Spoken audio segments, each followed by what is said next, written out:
Hey there, everybody. Coach Edwards here with lacrossegoalietips.com and lacrossegoalieuniversity.com, and now athletespecific.com. If you haven't headed over there to get your free goal-getting guide for athletes, I would suggest you do that right now. I'll put a link underneath this video on the blog. But quick shout out to new goalies, new subscribers from Dublin, Ireland, Albuquerque, New Mexico, and Meridian, Idaho. Pretty sweet. We got a pretty diverse group there. But this week's question, I got a photo sent to me and I'll post it right here. If I get this right here.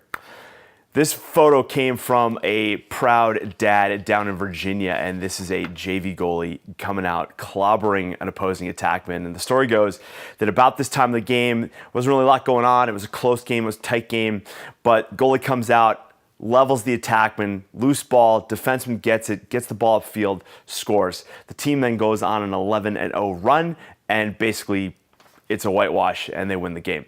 So the question I get every year is, when is it okay for a goalie to come out and deck an attackman, and when should they stay home? Now this is a great question, and it's one of those things, I'll tell you this. At younger ages, there's more opportunities for a goalie to come out of the crease and deck an opposing attackman than it is at the high school age groups, just because defense at the younger ages tend to, they're picking dandelions, they're watching butterflies, and a good athletic attackman can run around everybody.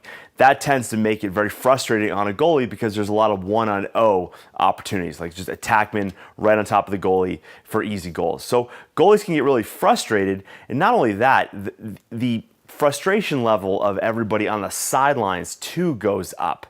And so it's not uncommon for a goalie to want to come out and deck an opposing player, and there's the right time to do it. So here's the thing. I'm going to give you a couple scenarios when it's okay for a goalie to come out. If the ball is being passed in the air to an attackman, and the goalie has enough time to leave the crease and get to the attackman before or just as the ball arrives at the attackman, right? That's a good time for a goalie to go. With that in mind, a goalie needs to understand how to play some solid defense, right? He's either going to make a good hit. He's got to, use his shoulders. He's not going to lead with the head, anything like that. But he's going to hit the opposing player, loose ball. Now, here's the thing. Just like in the story from that dad that sent the photo from Virginia, the defenseman's not running back into the cage to protect the goal. Basically, we've got to treat the goalie like we've just now double-teamed the ball carrier, right? And now he's out of the cage. That's okay. We want to get the ball on the ground. If the attackman catches the ball and the goalie's with him, the goalie should not just retreat back to the cage. The goalie needs to play him like any defenseman would.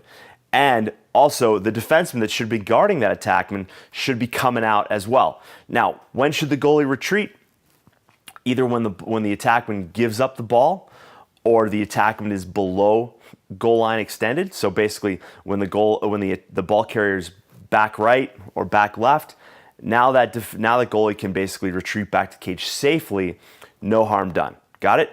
So the other one is, when should a goalie leave the cage? Is when a attackman drive. This is a more advanced tip, but when an attackman drives from X, right, comes let's say pipe side right, gets above the goal line with the defender on him, and then he rolls, and when he turns his back to the goalie can come out and basically double team that ball carrier.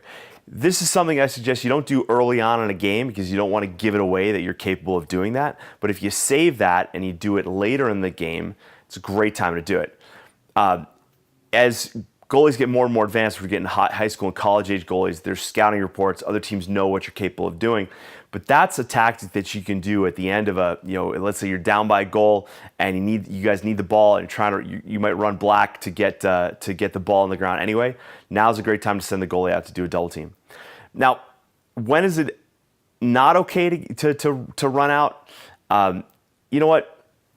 I don't even like to talk about it, because if you go as a goalie, if you go to basically attack the ball, right, attack the ball carrier, you want to do it preferably when the guy isn't a big threat. If an attackman's got the ball and he's looking at you and you just want to run out and deck him and he's 10 yards away from the goal, that attackman's probably going to shoot the ball right around you. Pardon me. But if you time it properly, right?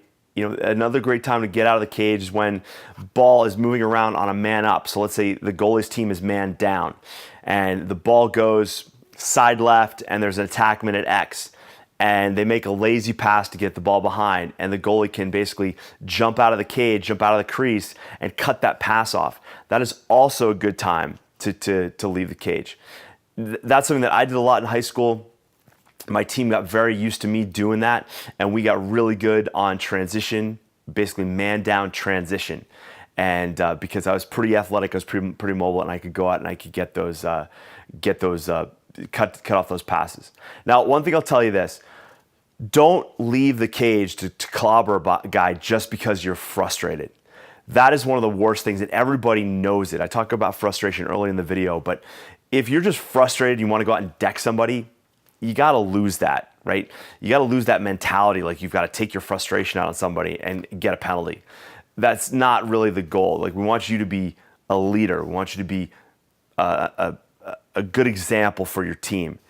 And no matter what the score is against you, you always want to play with integrity, all right? That's one thing I instill with every goalie I coach.